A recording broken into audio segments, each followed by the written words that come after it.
2주차 강의를 하도록 하겠습니다. 오늘 그 강의 내용은 주로 도형과 관련된 내용을 한번 다뤄보도록 하겠습니다.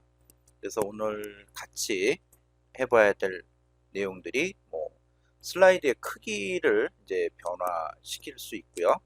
그 다음에 이제 도형의 삽입, 그 다음에 기본 도형 설정, 그 다음에 도형의 복사. 도형 복사에도 크게 이렇게 네 가지 그 방법이 있어요. 그래서 도형 복사하는 방법, 이 방법을 다 한 번씩 한번 실습을 한번 해보도록 하겠습니다. 그리고 6번 슬라이드라고 되어 있는데 요거는 그 ITQ 파워포인트 그 시험 문제의 6번 슬라이드를 의미하는 건데 한번 이거는 어떻게 만드는지 한번 같이 살펴보도록 하겠습니다. 자, 그 파워포인트 오늘 주 내용이 이제 도형에 관련된 내용인데요. 파워포인트 슬라이드를 만들 때 도형이 많이 사용된다라는 건 여러분들이 이미 다 알고 있죠. 자, 그래서 그게 어느 정도 사용되고 있는지 한번 예를 보도록 하겠습니다. 자, 이게 뭐냐면은 ITQ 파워포인트 시험지예요. 그래서 요게 이제 1번 슬라이드고 요게 2번 슬라이드예요. 그리고 3번 슬라이드, 4번 슬라이드, 5번, 6번 이렇게 구성이 되어 있어요. 근데 지금 여러분들이 보시면은 여기 이제 6번 슬라이드 같은 경우에는 전부 다 도형이죠. 그리고 여기 4번 슬라이드도 요 안쪽에는 표로 구성되어 있지만 요 바깥 영역 여기 2번이라고 되어 있는 영역과 여기 1번이라고 되어 있는 이만큼의 영역은 도형으로 되어 있다는 얘기입니다. 그리고 이 부분이요. 이 부분 여기 목차라고 되어 있는 이 부분도 다 도형으로 구성되어 있고요. 그리고 위에 여기 목차라고 되어 있고 여기 요 이제 제목을 표현하는 영역이잖아요. 요 제목을 표현하는 이 부분도 도형으로 구성이 되어 있다는 겁니다. 자, 그래서 파워포인트를 가지고 우리가 슬라이드를 만들 때 도형이 많이 사용된다라는 거를 이제 여기서 이제 볼 수가 있는데, 그럼 이제 도형을 어떻게 사용할 것이냐 하는 문제가 오늘의 주된 그 학습 내용이 되는 거죠. 자, 그러면은 하나씩 살펴보도록 하겠습니다. 자, 맨 처음에 해야 될 건 뭐냐면은 이렇게 한번 해볼게요. 파일 메뉴에서 여기 새로 만들기요. 네, 파일 메뉴에서 새로 만들기. 그러면은 지금 여기를 눌러주면 다시 돌아오는데, 그래서 파일 메뉴에서 새로 만들기 하면은 새로운 프레젠테이션을 만들 수가 있다라는 거예요. 그래서 여기를 클릭. 그 다음에 요거 새 프레젠테이션이라고 되어 있죠. 요거를 클릭을 해주면 이렇게 새로운 그 슬라이드를 만들 수 있는 상태가 되는 거죠. 자, 그런데 처음에 이제 뭐를 한다고 그랬었습니까? 자, 여기를 보면 요거 슬라이드 크기 이거 변경하는 방법 요거를 한번 해보도록 할게요. 자, 이거는 어떻게 하냐면 일단 디자인으로 가야 돼요. 디자인으로 가면 자, 여기 오른쪽 끝에 보면 여기 슬라이드 크기라고 나오죠. 그래서 요거를 클릭을 해주면 자, 여기 한번 볼까요? 표준 4:3하고 와이드 스크린 16:9라고 나오는데 지금 보고 있는 이 슬라이드가 와이드 스크린 16:9 크기예요. 자, 그런데 우리가 이제 일반적으로 많이 사용하는 그 슬라이드 크기는 요것보다는 A4 크기로 이제 된 슬라이드를 많이 사용한다는 거죠. 그럼 그걸 이제 과연 어떻게 할 것이냐? 여기 사용자 지정 슬라이드 크기를 한번 클릭을 한번 해볼게요. 자, 그러면은 여기 이제 슬라이드 크기라고 하는 대화 상자가 나타나죠. 자, 여기 슬라이드 크기라고 이렇게 되어 있습니다. 자, 여기를 클릭해 주면 여러 가지 그 크기의 슬라이드 크기가 나오죠. 여기서 이제 우리가 필요한 게 뭐냐면은 A4 용지예요. 그래서 A4 용지를 클릭을 하고 그다음에 확인을 눌러주면 자, 이렇게 나오죠. 최대화다, 맞춤 확인이다 이렇게 되는데 그냥 맞춤 확인 눌러주면 이렇게 A4 용지 크기로 줄어드는 거죠. 자, 이렇게 해서 슬라이드 크기를 그 상황에 따라 이렇게 이제 바꿔줄 수가 있어요. 여기 디자인, 그 다음에 여기 슬라이드 크기에서 요거 사용자 지정 슬라이드 크기라고 하는 이곳에서 A4 용지로 이렇게 한번 슬라이드 크기를 한번 바꿔봤다라는 거죠. 자, 그 다음에 우리가 이제 할 수 있는 것이 뭐냐면은 이렇게 파워포인트가 실행이 되면 여기 한번 잠깐 보겠습니다. 이제 제목을 추가하려면 2번을 탭하세요라고 되어 있는데 여기 처음에 나온 이 슬라이드가 이제 제목 슬라이드예요. 제목 슬라이드고, 자, 우리는 여기 다시 홈으로 가보겠습니다. 홈에 가서 여기에 보면 새 슬라이드라고 되어 있죠. 그래서 이 새 슬라이드를 클릭을 하면, 자, 여기 이제 제목을 추가하고 그 다음에 텍스트를 이제 입력할 수 있는 그런 기본적인 슬라이드가 이제 만들어지는 거예요. 그래서 여기 첫 번째 슬라이드는 제목 슬라이드라고 말을 하고요. 그 다음에 여기부터가 다시 이제 본 내용이 들어가는 그런 슬라이드가 되는 거죠. 자, 이제 우리가 이제 뭐를 하려고 하냐면, 요거 도형을 한번 넣어볼게요. 도형. 자, 그럼 도형을 어떻게 넣어야 할 거냐면은 이렇게 넣습니다. 자, 일단 여기에서 여기 지금 그 텍스트를 추가하려면 2번을 탭하세요라고 돼 있잖아요. 여기를 테두리를 클릭을 할 거예요. 이렇게 하고 그 다음에 뭐 한다? 딜리트. 그러면 이제 깨끗하게 이제 없어지는 거죠. 없어지는데, 자, 그러면은 도형을 어디서 가져야 되느냐? 자, 여기 홈이라고 돼 있어요. 홈을 클릭한 상태에서 여기입니다. 여기. 예, 여기에서 뭐 기본 도형도 있고 뭐 블록 화살표도 있고 그렇죠. 여기서 이제 도형을 가져오는 거예요. 가져오는데 가장 많이 쓰이는 도형들 여기 사각형 여기 많이 사용돼요. 여기 많이 사용되고 그 다음에 이제 기본 도형이라고 되어 있는 이 부분도 우리가 많이 사용합니다. 그리고 블록 화살표도 많이 사용이 되죠. 네.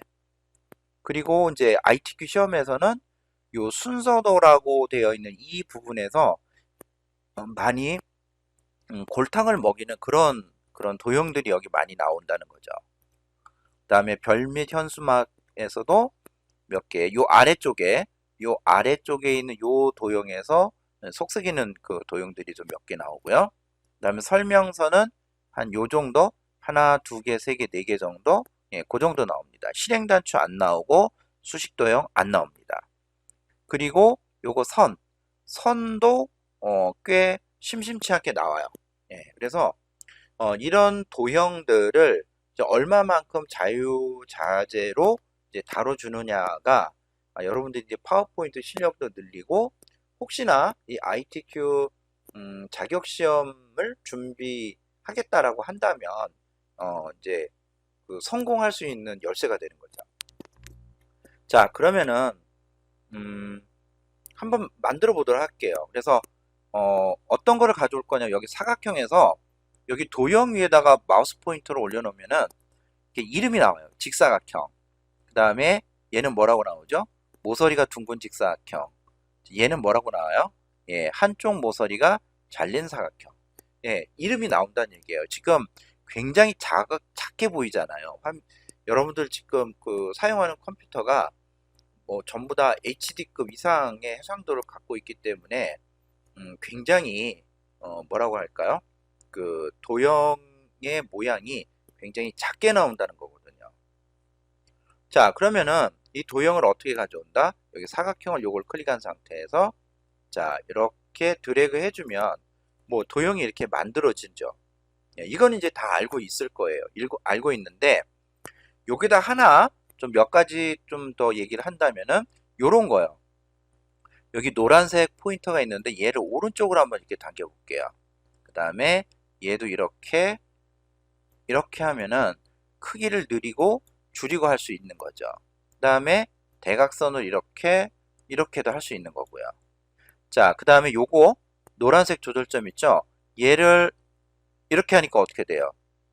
예, 직사각형이 되고 얘를 이렇게 하냐, 어떻게 움직여 주냐에 따라서 이 사각형의 모서리가 얼만큼 둥그러질 거냐를 얘가 결정을 하는 거죠. 자, 그 다음에 또 뭐가 있을까요? 요거요. 이거는 뭐냐면 이렇게 돌리면 회전이 돼요. 회전이 되죠. 그 다음에 얘를 또 이렇게 돌려주면 이렇게 회전이 됩니다. 그래서 여기에는 도형을 보면 조절점이 세 가지가 있어요. 요걸 이제 우리 조절점이라는 말로 표현을 하는데, 이거는 이제 크기를 늘리고 줄이고 하는 거, 그 다음 얘는 형태를 이렇게 그 바꿔주는 역할을 하고, 얘는 이제 회전을 할 수 있도록 해주는 그런 그 조절점들이 있다라는 거죠. 그러니까 이런 거를 잘 쓰면은 그 파워포인트가 이제 점점점 쉬워지고 파워포인트가 이제 점점점 재밌어지는 거죠. 자, 이렇게 해서 이제 그 도형을 삽입을 할 수 있는데, 자, 이제 홈에서 여기 도형이 있죠. 그 다음에 또 어디에 있냐면은 여기 삽입 메뉴에도 있어요. 여기 삽입 메뉴에도 어디에 있냐면은 여기 도형이라고 있죠. 여기 도형을 클릭을 하면 아까 그 홈에서 봤던 그 도형 갤러리의 모습이 그대로 나오는 거예요. 자, 또 하나 있어요. 여기 서식. 서식은 잠깐만요. 자, 이 도형이 지금 선택이 해제된 상태고, 자, 얘를 이 도형을 클릭을 하면 없던 서식 메뉴가 이렇게 선택적으로 나타납니다. 자, 이 도형을 선택을 바깥 영역을 클릭해서 해제하면 서식 메뉴가 없어지죠. 자, 클릭하면 생겨나요. 자, 이 서식 메뉴에서 여기에 역시 도형을 삽입할 수 있는 그 메뉴가 또 나오게 되는 거죠. 그러니까 크게 몇 군데가 있어요? 세 군데가 있는 거죠. 하나는 여기 홈, 그리고 또 하나는 삽입에서 여기 도형, 여기에서 나타나는 거고요. 또 하나는 여기 서식. 그래서 이 세 개 그 메뉴에서 우리가 도형을 삽입할 수가 있는 겁니다. 자, 이렇게 해서 도형을 이제 삽입을 할 수가 있고요. 그 다음에 여러분들 뭐 많이 느끼셨겠지만은 파워포인트를 삽입하면은 항상 이렇게 파란색이 채워진 이런 도형이 그려지죠. 네, 그래서 이게 좀 눈에 거슬리는 경우도 있어요. 그래서 이런 걸 어떻게 하냐면 색을 좀 바꿔봅시다. 네, 색을 바꾸는 데는 또 여러 가지 방법들이 있어요. 여기 홈에 가면 여기 그 도형 채우기라고 있죠. 여기에서 이렇게 그 색깔을 내가 마음대로 바꿔서 이렇게 만들어 줄 수도 있고요. 이런 식으로. 또는 여기 도형 위에다 마우스 포인터 올려놓고 오른쪽 버튼을 누르면, 자, 여기 이제 채우기라고 또 이렇게 나오죠. 여기에서 내가 도형 색깔을 이렇게 바꿀 수가 있다라는 겁니다. 자, 예를 들어서 이렇게 한번 해볼까요? 요 색깔, 요 회색을 클릭을 해주고, 그 다음에 윤곽선을 한번 없애볼게요. 윤곽선을 없음. 자, 이렇게 만들어 놓고, 자, 이거를, 자, 이렇게 놓으니까 훨씬 더 괜찮죠? 자, 그러면은 이 상태에서 마우스 오른쪽 버튼 한번 눌러볼게요. 그러면 여기에 뭐가 있다? 기본 도형으로 설정이라고 되어 있죠. 그럼 얘를 클릭할게요. 이거를 클릭을 하면 이제 이제 도형의 형태가 이런 형태로 만들어져 나올 거예요. 자, 한번 해볼까요? 여기에서 누구를 가져올 거냐면은 요거 한번 가져와 볼게요. 사다리꼴을 이렇게 클릭해주면 어떻게 되나요? 옆에 있던 이 도형처럼 회색이면서 테두리가 없는 이런 도형이 만들어지는 거죠. 자, 또 한번 해볼까요? 이런 거, 이렇게 하면 이런 모양의 화살표가 생기는 거죠. 자, 이걸 어떻게 만들었다고요? 마우스 오른쪽 버튼 누르고 요거 기본 도형으로 설정. 자, 이 기본 도형으로 설정을 해놓고 사용해야 될 때가 종종 있다라는 거죠. 예. 그냥 그 파란색으로 보는 것보다 이렇게 회색으로 만들어 놓고 하는 것이 좀 그 파워포인트를 우리가 처음에 이제 도형을 삽입할 때 보이는 그런 어떤 부담감, 그런 거를 많이 좀 줄여줄 수가 있다라는 거예요. 자, 이렇게 해서 이제 그 도형을 과연 어떻게 이렇게 삽입할 건지 요런 내용을 한번 살펴봤고요. 그 다음에는 도형을 한번 복사를 한번 해볼게요. 자, 도형. 자, 만약에 도형이 필요 없으면은 요렇게 합니다. 요거를 클릭을 하고 딜리트. 그 다음에 요거를 클릭하고 딜리트. 이렇게 하면 도형이 이제 없어지는 거죠. 자, 그럼 도형을 이제 어떻게 복사하느냐? 뭐 가장 많이 우리가 알고 있는 것이 컨트롤 C, 컨트롤 V죠. 컨트롤 C, 그 다음에 컨트롤 V. 예, 그럼 요렇게 층이 이렇게 만들어져요. 예, 그리고 뭐 이렇게 가져다가 쓰는 거죠. 그 다음에 또 어떻게 해요? 컨트롤 V를 하면 또 이렇게 만들어지고 가져다가 이렇게 쓴다는 거죠. 자, 이렇게 쓰면 어떻게 될까요? 컨트롤 C, 컨트롤 V는 굉장히 어떻게 돼요? 예, 속도가 느려지겠죠. 자, 그래서 이거를 어떻게 한다? 다른 방법을 한번 해볼게요. 자, 이것도 이렇게 하면은 한 번에 선택을 해서 지울 수 있어요. 영역을 이렇게 잡는 거야. 이렇게 잡아주면은 두 개의 도형이 선택이 되는 거죠. 그 다음에 뭐 한다? 딜리트를 눌러주면 싹 없어져요. 자, 그러면은 이제 어떤 거를 사용하려고 하냐면은 요런 거 써보려고 그래요. 컨트롤 키를 누른 상태에서 마우스로 드래그 하는 거. 예. 자, 컨트롤 키를 사용한 상태에서 마우스로 드래그 하는 방법. 자, 이렇게 합니다. 자, 일단 먼저 도형을 선택해야 돼요. 그리고 왼손으로 키보드의 컨트롤 키를 누른 상태에서 자, 이거를 끌어당깁니다. 그러면은 내가 원하는 위치에 이렇게 복사를 할 수가 있다라는 거죠. 이런 식으로. 예, 이렇게 복사를 할 수가 있어요. 자, 이게 무슨 키? 컨트롤 키를 누른 상태에서 이렇게 복사가 가능하다라는 거죠. 예. 이것까지 복사가 됐네? 예, 지금 두 개가 선택이 되어 있기 때문에 이런 일이 발생하는 거예요. 잘못했다 그러면 어떡합니까? 컨트롤 키를 누른 상태에서 Z. 예. 그러면은 방금 전 상태로 이제 취소가 되는 거죠. 자, 어떻게 한다고요? 컨트롤 키를 누른 상태에서 이렇게 복사. 예, 이런 게 가능해요. 그 다음에 이런 것도 가능해요. 이렇게 영역을 크게 감싸요. 그 다음에 이렇게 움직입니다. 예. 그 다음에 또 키보드, 방향키를 이용해서 이런 것도 가능하죠.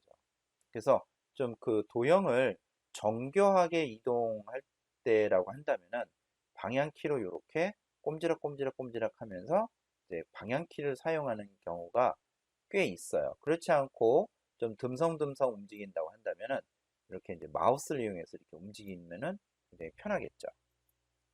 자, 필요가 없으면 어떻게 한다? 예, 영역을 이렇게 잡고 딜리트, 딜리트 이렇게 합니다. 자, 그 다음에 또 소개할 그 방법은 이 방법이에요. 컨트롤과 시프트를 동시에 누른 상태에서 마우스로 드래그하는 거예요. 자, 그거는 어떻게 하냐면은 자, 이런 경우가 있어요. 자, 먼저 컨트롤하고 시프트를 누른 상태에서 그대로 아래로 내려볼게요. 그대로 아래로. 그대로 아래로 내려옵니다. 그대로 오른쪽으로 가요. 이렇게 이런 게 가능하다는 거죠. 근데 얘는 대각선으로 못 가요. 대각선으로 못 가고 오로지 아래로 간다던가 위아래로 간다던가 왼쪽 뭐 어떻게 가죠? 자, 클릭해서 왼쪽으로 이렇게 갈 수가 있다는 얘기예요. 그 다음에 상태에서 왼쪽이나 오른쪽으로 가고 그 다음에 또 위쪽으로 또는 아래쪽으로만 갈 수 있다는 거예요. 자, 이게 무슨 방법이에요? 예, 여기서 나온 것처럼 컨트롤과 시프트를 누른 상태에서 마우스로 드래그하는 방법이죠. 자, 그 다음에 요 컨트롤과 D를 이용하는 방법은 요거는 복제하는 거예요. 자, 복제하는데 자, 필요 없는 영역을 한번 지워보겠습니다. 이렇게 감싸서 이거는 필요가 없고요. 그 다음에 얘도 필요가 없습니다. 자, 그러면은 컨트롤 D는 어떻게 쓰냐면 이렇게 써요. 자, 일단 얘를 클릭을 할게요. 이거를 클릭하고 그 다음에 컨트롤 D를 눌러요. 그럼 하나 복사가 됐죠. 마치 뭐와 같은 지금 효과가 나왔냐면은 컨트롤 C와 컨트롤 V를 한 효과가 나온 거예요. 지금 그렇지만 이거는 뭐를 썼다? 컨트롤 D를 썼다는 얘기죠. 아, 이런 것도 가능해요. 자, 지금 도형이 선택된 상태에서 이런 거 가능해요. CTRL 플러스 D. 예, 컨트롤 D라고 돼 있죠. 자, 그 다음에 요거를 이렇게 눌러주면 자, 도형을 좀 선택을 하고 얘를 눌러주면 글자도 이렇게 크게 나오죠. 자, 그런데 자, 얘를 여기다 이렇게 옮겨 놔 볼게요. 이렇게 옮겨 놓고 자, 컨트롤 D를 누르면 어떤 일이 생길까? 오. 예. 똑같은 크기만큼 아래로 내려가죠. 자, 이게 뭐라고요? 복제라고 한다고. 복제. 자, 그러면은 요만큼을 지울게요. 지우고 뭐 한다? 컨트롤 D. 선택해야죠. 그 다음에 컨트롤 D. 자, 또 어떻게 한다? 요렇게 해주고, 뭐 한다? 컨트롤 D. 그럼 옆으로 이렇게 복사가 돼 나가는 거예요. 그러니까 똑같은 모양의 그 도형을 복제를 할 경우에는 이 컨트롤 D를 사용하는 것이 어쩌면 더 편하게 사용할 수도 있다라는 거죠. 자, 이렇게 해서 일단은 도형을 가지고 뭐 복사를 한다던가 뭐 이동을 한다던가 그다음에 도형의 모양을 바꾼다던가 뭐 하는 그런 크기를 바꾼다던가 그런 부분들을 같이 한번 해봤습니다.